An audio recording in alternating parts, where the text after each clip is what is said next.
यार मुझे तो अंग्रेज़ी की ABC भी नहीं आती, मैं कहाँ से सीखूं।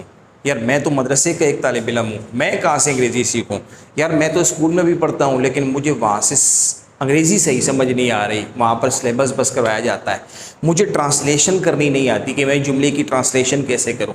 ये तमाम जुमले अगर आप सोचते हैं तो आपने बिल्कुल ठीक वीडियो पर क्लिक किया है।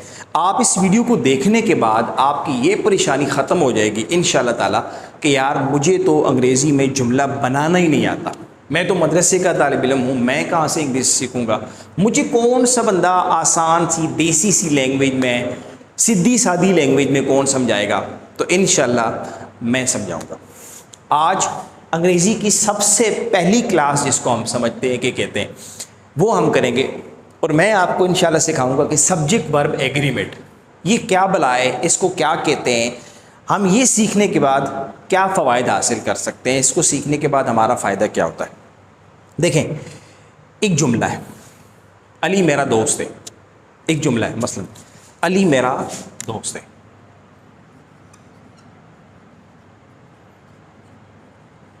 गंदी राइटिंग के लिए मैं पेश की माजरत करता हूँ, हमारी राइटिंग के ऊपर हमारे अल्लाह भला करे असातिज़ा ने कोई काम नहीं किया। बहरहाल अली मेरा दोस्त है।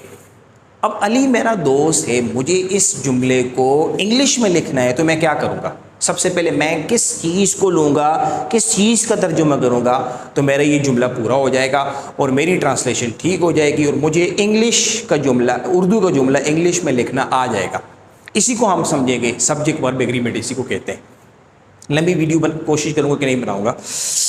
देखें, हम जब कोई भी घर बनाते हैं, कोई भी चीज़ बनाते हैं, कोई मैकेनिक गाड़ी बनाता है, हम कोई मिस्त्री वगैरह या जो मैसन वगैरह जो होते हैं बिल्डर्स, वो कोई घर बनाते हैं तो सबसे पहले वो घर में क्या करते हैं, छत डालते हैं।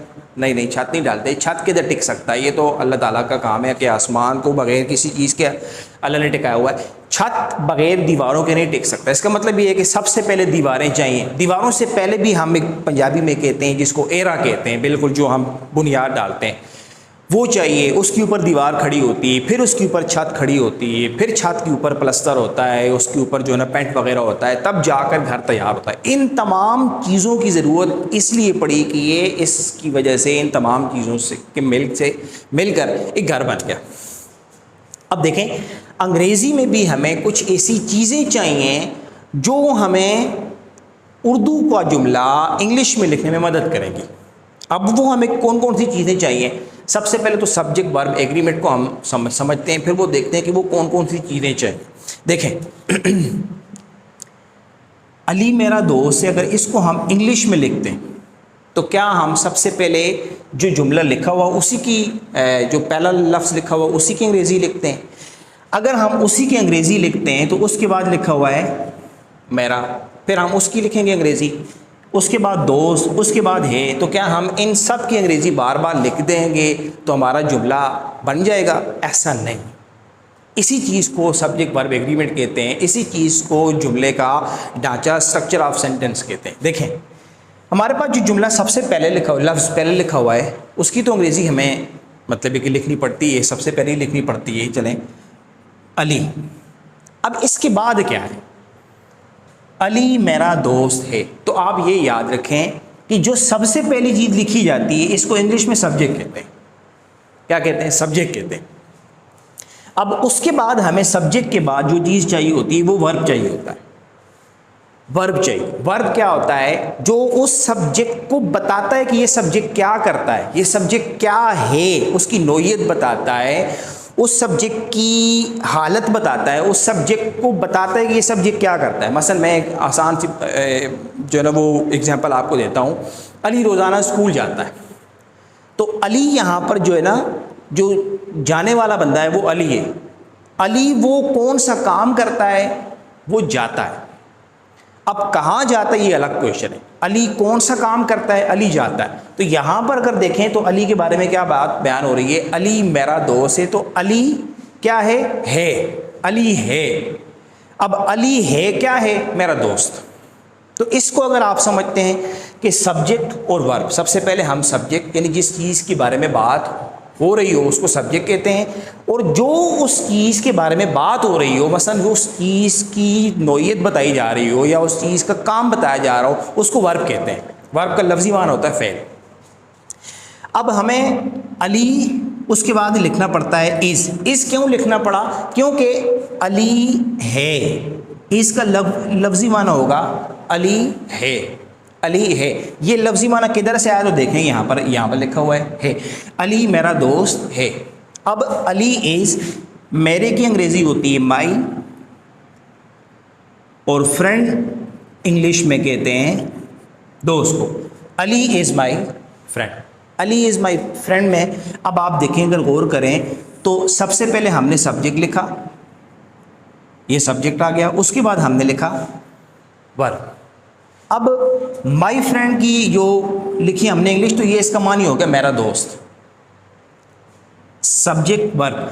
अब यहाँ पर आप एक चीज़ नोट करें कि अली इज़ माई फ्रेंड है, तो क्या हम अली इज़ की जगह अली आर लिख सकते हैं? फ्रेंड की जगह हम फ्रेंड्स लिख सकते हैं? नहीं लिख सकते।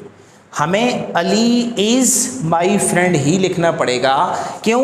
कि ये जो इज़ है, इसका लफ्ज़ी माना मैंने अभी आपको बताया होता है, इसका लफ्ज़ी माना है, और ये एक बंदे के लिए यानी वाहिद के लिए इस्तेमाल होता है, तो अली इज़ होगा। अब फ्रेंड्स का लफ्ज़ी माना होता है दोस्त जो जमा में हो, यानी एक नहीं बहुत से दोस्त, मेरे बहुत से दोस्त हैं जिस तरह हम कहते हैं।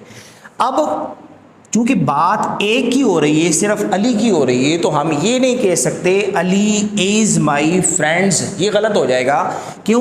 कि फ्रेंड्स जमा के लिए लगता है और फ्रेंड एक के लिए लगता है, तो जुमला बना अली इज़ माई फ्रेंड।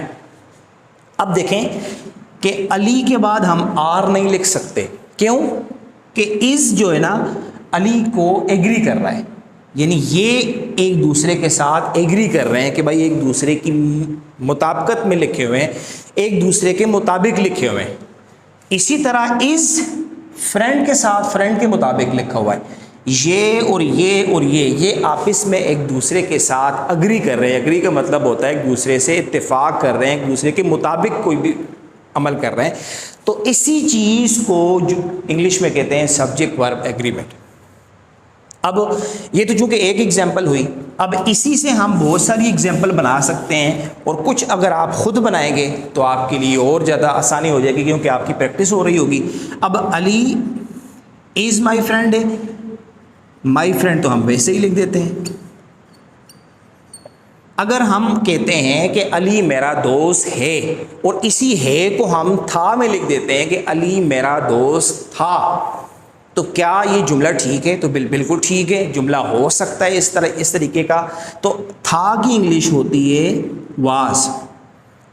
अब क्या हम अली वाज माई फ्रेंड, इस जुमले को हम तब्दील करके वाज की जगह पर हम वर लिख सकते हैं? क्या फ्रेंड्स जिस तरह मैंने पहले लिखा था वो लिख सकते हैं? नहीं लिख सकते। क्यों? कि वर हम यूज़ करते हैं, हम इस्तेमाल करते हैं जमा में हो, जब सब्जेक्ट जमा में हो। अब सब्जेक्ट जमा में कैसे होगा?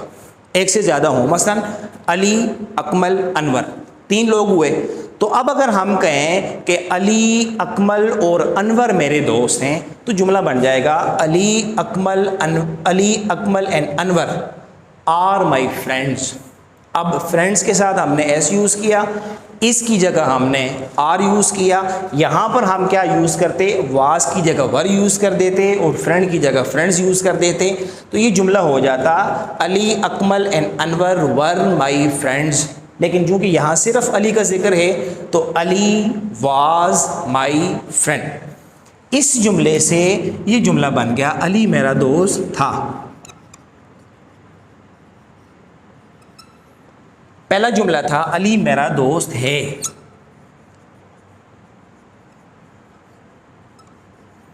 और आखिरी जुमला जो हमारा रह गया है वो जुमला होगा अली मेरा दोस्त होगा। अब चूंकि देखें था किसको बता रहा है? ये माजी की बात थी, यानी अभी चूंकि नहीं अगर तो हम इसलिए था कह रहे हैं। इसका मतलब ये कि ये माजी क्यों बता रहा है, और माजी को इंग्लिश में कहते हैं पास्ट, है, इसका मतलब है कि वो जिंदा है, मौजूद है। ये प्रेजेंट को बताता है, प्रेजेंट का माना होता है हाल, मौजूदा ज़माना। और गा, होगा, यानी अभी आपका दोस्त नहीं है, वो जब होगा तो बनेगा। तो ये हमें बता रहा है फ्यूचर। अब देखें, अली, हमने इस जुमले को पास में लिखा तो लिखा अली मेरा दोस्त था, इंग्लिश में लिखा अली वाज माई फ्रेंड। अगर हम प्रेजेंट में लेते हैं तो यहाँ पर हमने क्या लिख दिया था, अली इज़, सिर्फ is, Ali is my friend लिख दिया था। इसी तरह फ्यूचर में अगर हम लिखते हैं तो फ्यूचर में सिर्फ एक चीज़ तब्दील कर देंगे, बस हम लिख देंगे विल बी, सिर्फ विल बी लिखा तो जुमला फ्यूचर में हो गया, Ali will be my friend. अब सवाल मैंने पहले जो आपको जवाब दे दिया था, उसका आखिर में मैं आपसे क्वेश्चन करता हूँ कि अली तो सब्जेक्ट है, जुमले का जिससे आगाज़ हो उसको सब्जेक्ट कहते हैं। ये विल बी क्या है, ये आपने कमेंट सेक्शन में बताना है कि ये विल बी क्या है। और जो मैंने अभी इरेज किए हैं यानी मिटाए हैं, इज़ मिटाया है, वाज मिटाया है, वो क्या थे, इसका आपने मुझे कमेंट सेक्शन में जवाब देना है, जो जवाब वीडियो के शुरू में मैंने आपको दे दिया हुआ है। तो इसको हम कहेंगे सब्जेक्ट वर्ब एग्रीमेंट। आपको तीनों मैंने समझा दिए, पास्ट, प्रेजेंट, फ्यूचर। आपका कोई भी सवाल हो कमेंट सेक्शन में ज़रूर पूछें, आसान लफ्ज़ों में समझाने की कोशिश करूँगा। ये वीडियो इंतहाई बिगनर लेवल के स्टूडेंट्स की थी। अगर आपको लगा कि यार ये वीडियो तो बिल्कुल मतलब फजूल थी, इसका मतलब ये है कि आपको सब्जेक्ट वर्ब एग्रीमेंट आते हैं, आपको अंग्रेज़ी किसी हद तक आती। मिलते हैं किसी नेक्स्ट वीडियो में। अल्लाह हाफ़िज़।